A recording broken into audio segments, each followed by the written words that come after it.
Hello Salman గారు. Welcome to social post. నమస్తే అండి నిహాల్ గారు. యెస్. సార్ 2008లో మనం చూసుకున్నట్లయితే గ్లోబల్ క్రైసిస్ అనేది ఎక్కువుంది. ఐ మీన్ ఎలా అంటే ఒక స్టాక్ మార్కెట్ అప్పుడు హ్యూజ్‌గా ఫాల్ అవ్వడం జరిగింది. అనుకోలేదు అంత ఫాల్ అవుతుందని. సో, ఎందుకు ఫాల్ అయింది? రీజన్ ఏముందా సార్ హెవీగా ఫాల్ అవ్వడానికి? మన ఇండియన్ స్టాక్ మార్కెట్‌లో ప్రపంచవ్యాప్తంగా కూడా biggest correction 2008 global financial crisis. మన సెన్సెక్స్ 21,000 ఉన్న సెన్సెక్స్ సుమారుగా 8,000కి వచ్చింది. అంటే 60% ఫాల్ అయింది. గ్లోబల్ ఫైనాన్షియల్ క్రైసిస్ ఎందుకు ఏర్పడిందంటే ఇప్పుడు అమెరికాలో సబ్‌ప్రైమ్ క్రైసిస్ అంటే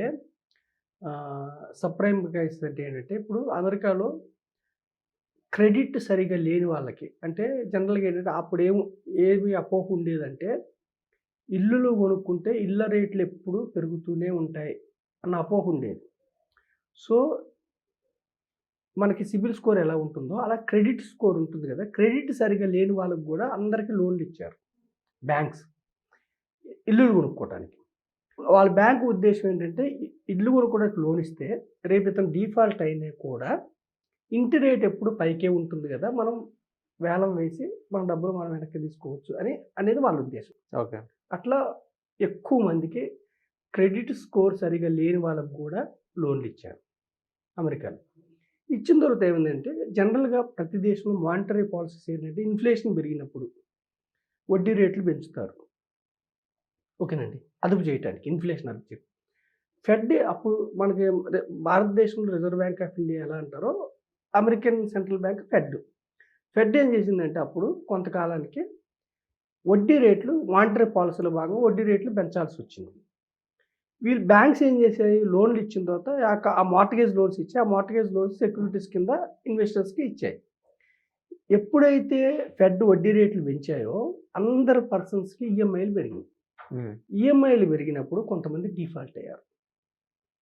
జనరల్‌గా క్రెడిట్ గ్యారంటీ జాబ్స్ లేని వాళ్ళు, ఖచ్చితంగా ఫ్యూచర్‌లో ఇంతకాలం జాబ్ ఉంటుందని లేని వాళ్ళు వడ్డీ రేట్లు పెరిగినప్పుడు డిఫాల్ట్ అయ్యారు. ఎప్పుడైతే కొంతమంది డిఫాల్ట్ అయ్యారో వాళ్ళు మళ్ళీ ఆ ఇల్లుల్ని అమ్మటానికి ప్రయత్నించినప్పుడు బ్యాంక్స్ రేట్లు 20% ఫాల్ అయింది. అంటే జనరల్‌గా ఏంటి హౌసింగ్ రేట్స్ పెరగాలి.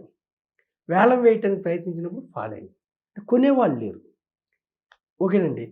ఈ క్రమంలో ఎప్పుడైతే బ్యాంక్స్ అమ్మడానికి ప్రయత్నించినప్పుడు హౌసింగ్ రేట్స్ పడ్డాయో పానిక్ అయిపోయారు ప్రజలు. కొనేవాళ్ళు ఎవరు లేకపోవటం వల్ల డిపాజిట్స్ వెనక్కి తీసుకోవటం. ఓకేనండి. బ్యాంక్స్ నుంచి ఇన్వెస్టర్స్ బ్యాంక్స్ మీద నమ్మకం పోయి డిపాజిట్ ఒకటేసారి అందరూ డిపాజిట్స్ వెనక్కి తీసుకుంటే బ్యాంక్ రన్ అయిపోతుంది. అంటే బ్యాంకు మీద ఒత్తిడి పడుతుంది. అలా 2008లో చాలా బ్యాంక్స్ క్లోజ్ అయినాయి. ఎస్పెషల్లీ ఫైనాన్షియల్ ఇన్‌స్టిట్యూషన్ లెహమాన్ బ్రదర్స్ అనేది ఎక్కువ మందికి ఇలా లోన్‌లు ఇచ్చి రియల్ ఎస్టేట్ కుదేలైపోయింది. కుదేలవ్వటం వల్ల రియల్ ఎస్టేట్ తగ్గటం వల్ల కొలాప్స్ అయింది. చాలా బ్యాంక్స్ మూతపడ్డాయి. జనరల్‌గా ఆ టైంలో అక్కడ ఉండే ఇన్‌స్టిట్యూషనల్ ఇన్వెస్టర్స్ మన దేశంలో ఎక్కువ ఇన్వెస్ట్ చేశారు భారతదేశంలో. అక్కడ రియల్ ఎస్టేట్ రేట్లు కుదేలైనయి. బ్యాంక్స్ కొలాప్స్ అయినాయి. ఆర్థిక మాంద్యం వచ్చింది. చాలామంది ఉద్యోగాలు పోయినాయి. దీనివల్ల ఏమైంది వాళ్ళు ఫారిన్ ఇన్‌స్టిట్యూషనల్ ఇన్వెస్టర్స్ అక్కడ డబ్బు లేదు కదా! మన దగ్గర ఇన్వెస్ట్ చేసిన డబ్బు 2008లో ఫారిన్ ఇన్‌స్టిట్యూషనల్ విపరీతంగా ఇన్వెస్ట్ చేశారు మన భారతదేశ స్టాక్ మార్కెట్‌లో. చాలా ఇన్వెస్ట్ చేశారు. అప్పుడు మన రూపాయి బలపడింది. అంటే ఎప్పుడైతే ఫారిన్ ఇన్‌స్టిట్యూషనల్ ఇన్వెస్టర్స్ విపరీతంగా ఇన్వెస్ట్ చేస్తారో దేశం యొక్క కరెన్సీ బలపడుతుంది. వాళ్ళు ఎప్పుడైతే ఎగ్జిట్ అవుతారో మన కరెన్సీ డౌన్ అవుద్ది. 2007లో విపరీతంగా ఇన్వెస్ట్ చేశారు. ఎప్పుడైతే 2008లో సబ్‌ప్రైమ్ క్రైసిస్ అమెరికాలో వచ్చిందో అంటే రియల్ ఎస్టేట్‌కి లోన్‌లు తీసుకున్న వాళ్ళు డిఫాల్ట్ అవ్వటం వల్ల, వాళ్ళు ఇల్లుల్ని వేలానికి పెట్టినప్పుడు కొనేవాళ్ళు లేకపోవటం వల్ల, రేట్లు తగ్గటం వల్ల ఎఫ్ఐఐలు మళ్ళీ వాళ్ళ డబ్బు వాళ్ళు వెనక్కి తీసుకొని మన దగ్గర నుంచి కూడా అమ్మకం మొదలుపెట్టారు.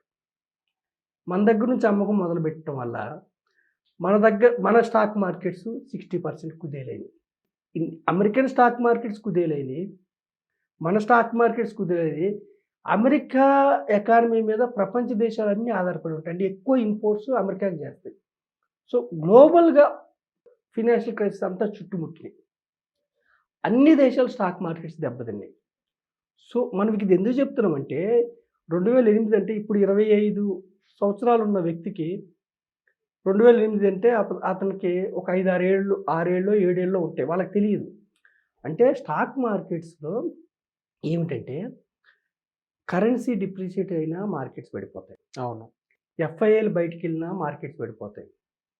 క్రూడ్ ఆయిల్ రేట్లు పెరిగి మన దేశం క్రూడ్ ఆయిల్‌ని ఇంపోర్ట్ చేసుకునే దేశం. క్రూడ్ ఆయిల్ రేట్లు పెరిగితే మనకి ఇంపోర్ట్ బిల్ పెరుగుతుంది.